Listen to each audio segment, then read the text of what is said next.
Welcome to Motoroids, guys. This is a new Hyundai Creta and I'll be doing a very detailed review of this car, but for now I can give you a walk around of it without sharing any of my opinions. Most of the stuff will be similar to the review as well, but in the walk around you'll get to see the car in detail and form your own opinions, and let us know in the comment section as to what you think of it. So let's get going with it. Let's start with the front of this car, because the design of this car has been completely overhauled from what it was, and I'm not commenting on how it looks, but if you look at the front, you now have two inverted L's as DRLs which are connected by this central DRL here, and you have this new grille as well. And as you can see, there is some equipment that is visible from inside the grille as well. The new Hyundai logo, the flat logo, has been established here, and it also gets this front camera which is a part of the 360-degree camera system. The position of the headlamps is more or less the same, but the shape has changed now.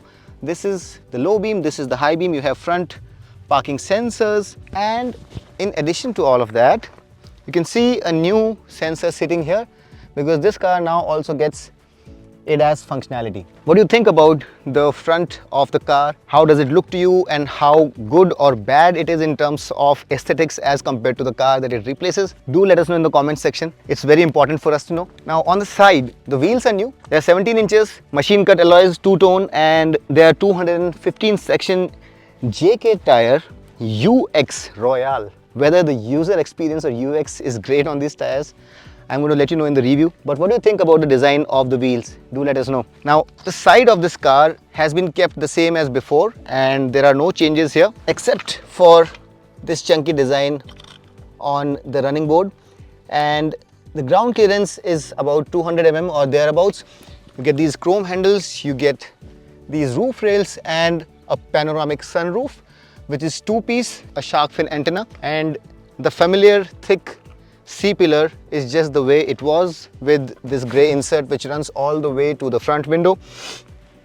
Coming towards the rear, the theme you have up front has been carried over to the rear as well, and you have these inverted L's which are connected with an LED strip, and it's all encased in this plastic casing. So as you can see, the flat Hyundai logo is not completely exposed, it's under this transparent cover, and so are these lights and this central part as well. You have a high mount stop lamp, and the reverse light sits here. Now the blinkers here are swipe out just the way they are up front. Both the blinkers are swipe out. Mind you, when you put the hazard lights on, they are not swipe out, then they just light up altogether. The boot space has been unaltered, and this is how much boot space you have.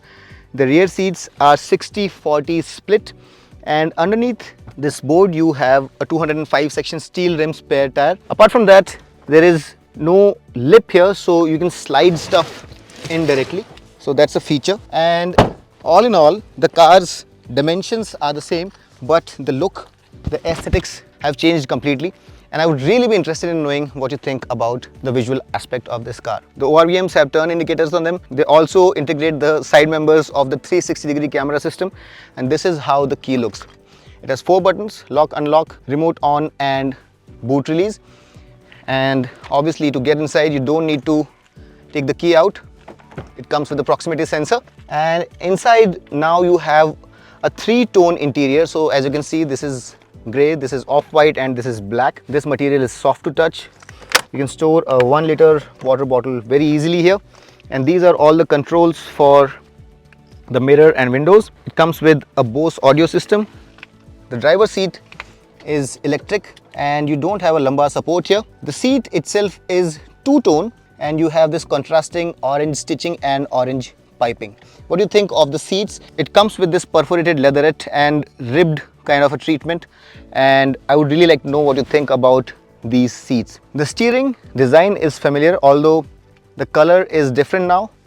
You get two 10.25-inch screens, and although they look like they are joined, but there is a split in the middle. And let's turn the car on and see how they look. Now let's have a closer look at what all do we have in the interior. So as I mentioned, the interior is 3-tone. You have this off-white, this is the grey, and then you have these black panels. and in the center you have piano black. The steering is tilt and telescopically adjustable. An interesting thing that you will notice is this copper highlighting around the screens as well as around the engine start stop button, and you also get this panoramic sunroof. This is how far back the blind will go. It's one touch operation, as you can see, and to bring it back I just have to press it only once. These are the controls for the ventilated seats for the front passengers. The AC is dual zone and you can control the temperature from here. The layout of the screen looks like this, and once you go to settings in vehicle you can control the new ADAS features as well. On the driver's side you again have a 10.25-inch screen, and you have traction modes in snow, mud and sand, and you have drive modes in eco, normal and sport. And as you can see, the screen changes its color as you change the mode as well. It comes with Android Auto and Apple CarPlay in its wireless form. You get wireless charging here. You have a Type-C USB socket, you have a normal USB socket, and you also have a 12-volt power socket here. It comes with an electronic parking brake, auto hold, and you also have a 360-degree camera. And let's have a look at the features of this camera. You can zoom in or out from the top view, as you can see, and you can also change the view of the main camera as well. And if you want to have a look at the car in a projection form, that also is easily possible. Some settings can be changed here. Now, in addition to all of this, you have this armrest with this much space, two cup holders. This armrest is not adjustable for height, nor does it slide. The glove box has a cooling function, and you can put your wallet or cell phone in this area as well. The passenger side sun visor comes with a vanity mirror. Although it's not illuminated, you also have this sunglasses holder here, and the IRVM here is totally auto dimming. Now the lights here can be individually turned on by pressing them, or you can turn them both on together like so, or you can put them on the door open setting. You also get adaptive cruise control as an integral part of the ADAS system, and you also get these paddle shifters. What do you think about the layout of this interior? Do let us know if you liked it. Another mentionable thing here is this highlight around the AC vent along with this satin chrome lining in the middle. The seat belt is also adjustable for height. In terms of safety, Hyundai have strengthened and enhanced the structure of the car. More high-strength steel and advanced high-strength steel have been used along with hot stamping. The body in white has been made more rigid with added reinforcements, and the energy flow route in case of a crash has also been optimized.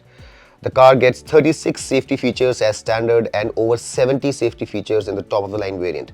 Hyundai says they're hopeful to get a very high rating in the BNCAP crash test. Of course, the car also gets level 2 ADAS with 19 safety features, which go a long way in enhancing safety and comfort for the car's occupants. The car's instrument console also doubles up as the camera screen for blind spot monitoring system, ADAS features and turn-by-turn navigation. Hyundai's embedded voice command function responds quickly with as many as 148 commands, out of which 62 can be used in English.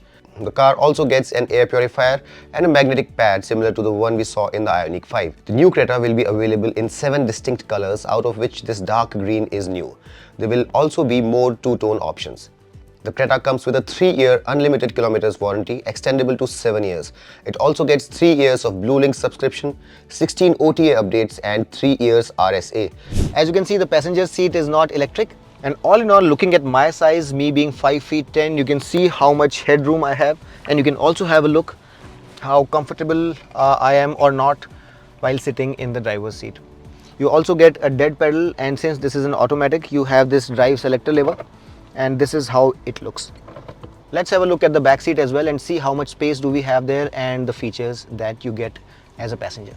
The color scheme at the rear is similar to the front, and this part is soft to touch. You also get these blinds to protect you from harsh sun. You can easily accommodate, this space here can easily accommodate a 1-liter water bottle.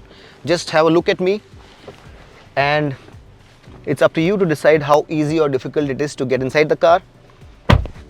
This is the knee room, the leg room and the headroom I have here, and the seat can be adjusted for the recline angle as well. You have this armrest with 2 cup holders, a proper 3-point seat belt for the 5th passenger, 2 headrests, a 3rd headrest is missing. You get rear AC vents, 2 Type-C USB charging sockets and some space, magazine holders behind the front seats. While there is no cabin light in the middle, you have these reading lights. This handle, although there is no coat hook, and the seats here are also 60-40 split. How comfortable these seats are, how spacious they are, and how well the car rides is something that I'll let you know tomorrow once the review goes live. Now this car is available with 3 engine options: the 1.5 litre naturally aspirated petrol with 115 PS and 143.8 Newton meters. That engine has 6-speed manual and an intelligent variable transmission as transmission options. Then you have the diesel with 116 PS and 250 Newton meters. That's a 1.5 litre turbo diesel with 6-speed manual and 6-speed automatic. That's this car here. And then you have the new 1.5 litre turbo GDI petrol, the top of the line most powerful engine with a whopping with 160 PS of power and 253 Newton meters of torque, and it's mated to a 7-speed dual clutch transmission. The prices of all the variants of the new Creta can be seen in the description, so kindly check the prices in the description below. I would really like you to tell me what you think about the new car, the features, the looks, and of course the pricing. I really hope that you liked this walk around. If you did, hit that like button, subscribe to Motoroids, and until next time, this is your friend Amit signing off. Rev hard, rev free, and drive safe.